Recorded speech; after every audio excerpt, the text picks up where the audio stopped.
2022 সালে প্রায় 2.5 কোটি টাকা ব্যয়ে 250 শয্যার পাবনা জেনারেল হাসপাতালে শুরু হয় আধুনিক মর্গ তৈরির কাজ।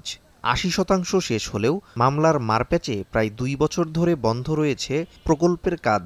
দীর্ঘসূত্রিতায় প্রকল্পের মেয়াদ শেষ হলেও আমলাতান্ত্রিক জটিলতায় আর এগুচ্ছে না কাজ। এতে অস্বাভাবিক মৃত্যুতে নিহতের মরদেহ নিয়ে অমানবিক পরিস্থিতির শিকার হচ্ছেন স্বজনরা। সাধারণ মানুষ একজন মানুষ মারা গেলে যে সম্মান, ন্যূনতম সম্মানটুকু পাবে, মারা যাওয়ার পরেও তারা সম্মানটুকু পায় না। একটা লাশ ভিতরে রাখে আর 2-3টা লাশ রোডেই থাকে। এজন্য আমরা চাচ্ছি যে এই লাশ কাটা ঘরটা একটু উন্নতি হোক, আরও বড় হোক। গত মে মাসে হত্যা, অপমৃত্যু সহ পৃথক ঘটনায় একই দিনে 6টি মরদেহ আসে হাসপাতাল ও থানা চত্বরে। সদর থানা পুলিশের একটি ছোট লাশঘর রয়েছে, তবে সেটিতে ধারণ ক্ষমতা না থাকায় মরদেহ মেঝেতে রাখতে হয়। দীর্ঘ অপেক্ষা আর তীব্র গরমে মরদেহগুলো পচনের উপক্রম হয়।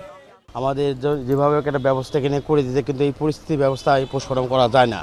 আমরা চাই যে 3 কোটি টাকা যে ভবনটা আছে সেটা যেন কমপ্লিট করে দেয়, আমাদের লাশ করাটা ভবনটা একটু সুন্দর হোক, যেন আমরা কাজকর্ম করে একটু শান্তি পাই। এদিকে অসমাপ্ত আধুনিক হিমঘরটি মাদকের আড্ডাখানায় পরিণত হয়েছে। প্রথম পরিকল্পনায় মর্গের জন্য দোতলা আধুনিক ভবন নির্মাণের কথা ছিল। পরে পরিকল্পনা পরিবর্তন করে 3 কক্ষের একতলা ভবনের কাজ শুরু হয়।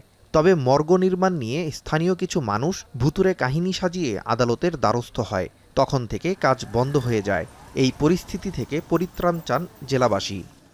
আশপাশে সবারই সমস্যা, কারণ মাদক তো সাধারণ ভালো মানুষ তো খায় না, মানে যারা অভদ্র টুকায় এগুলাই তো খায়। গণপূর্ত বিভাগ ও সিভিল সার্জন বলছেন, মামলা জটিলতার কারণে নির্মাণাধীন ভবনের কাজ বন্ধ থাকলেও দ্রুত জটিলতা কাটিয়ে ভবন নির্মাণ সম্পন্ন করা হবে। মহামান্য হাইকোর্ট ডিভিশনে যোগাযোগ করে রিটটা গত 17 জুন 2026 তারিখে খারিজ করি।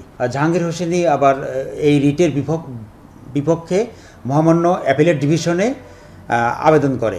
বর্তমানে এটার মামলাটার রায় হয়ে গেছে, রায় আমাদের পক্ষে এসেছে, কিন্তু পরবর্তীতে ওনারা আপিল করেছেন। এই আপিল জটিলতার কারণে কাজ হয়তো কিছুটা বিলম্ব হবে, কিন্তু কাজ ইনশাল্লাহ হবে। একটি আধুনিক হিমঘর না থাকায় মরদেহ নিয়ে চরম ভোগান্তিতে পড়তে হয় স্বজনদের। কর্তৃপক্ষের দেয়া আশ্বাসের দ্রুত বাস্তবায়ন চান জেলাবাসী। এখন পাবনা।